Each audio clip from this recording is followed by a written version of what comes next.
Hi, welcome to Venture.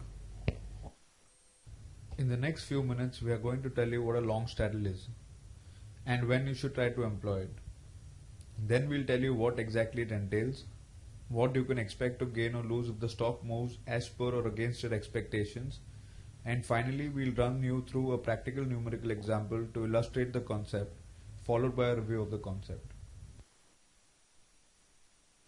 A long straddle entails going long or buying options.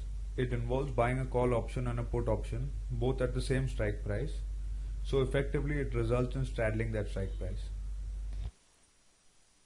Now when should you employ a long straddle? The most essential condition for this strategy to deliver gains is that the market must be highly volatile and move considerably either upwards or downwards. Here's what you need to do to make a long straddle. You buy a call option on a particular stock or index, and simultaneously you buy a put option at the same strike price. Now why would someone go for a long straddle? Firstly, if your view that the market will turn volatile is correct, your upside potential is unlimited, irrespective of which way the market moves. Secondly, the further away the maturity price of the underlying is from the strike price of the options that you bought, the better. Finally, if the price of the underlying remains relatively steady, all you have to lose is the cost of setting up the strategy, that is the total premium that you have paid. In a long straddle, your returns are unlimited and depend on the extent to which the maturity and the strike price differ. Your risk, however, is limited to the premiums that you pay. Here's an example to make this strategy really clear.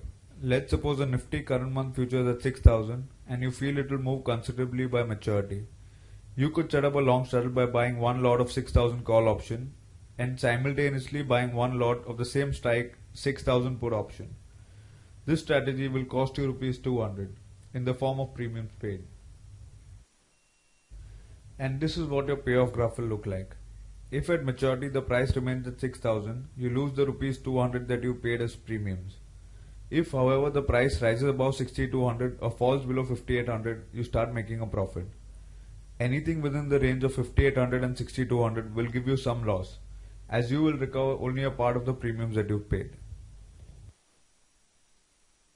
As you can see from the payoff table, your break-even point is at 5,800 and 6,200. Once the Nifty goes below 5,800 or above 6,200, you start making a profit. If it stays within that range, you make a loss. Now let's summarize our example. The cost of straddle is Rs 200, which is the net premium paid.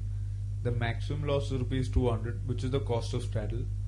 The maximum profit is unlimited below the lower and above the upper break-even point. The upper break-even point is 6,200, which is the call strike plus the cost of straddle. The lower break-even point is 5,800, which is the put strike minus the cost of straddle.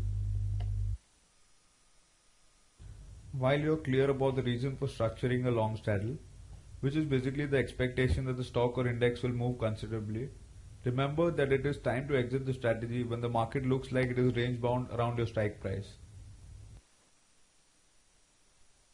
To quickly recap, a long straddle is a strategy that can be applied to a market index or stock that is expected to be volatile.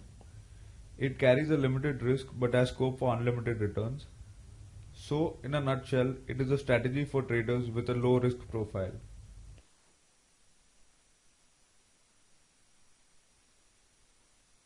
Thank you.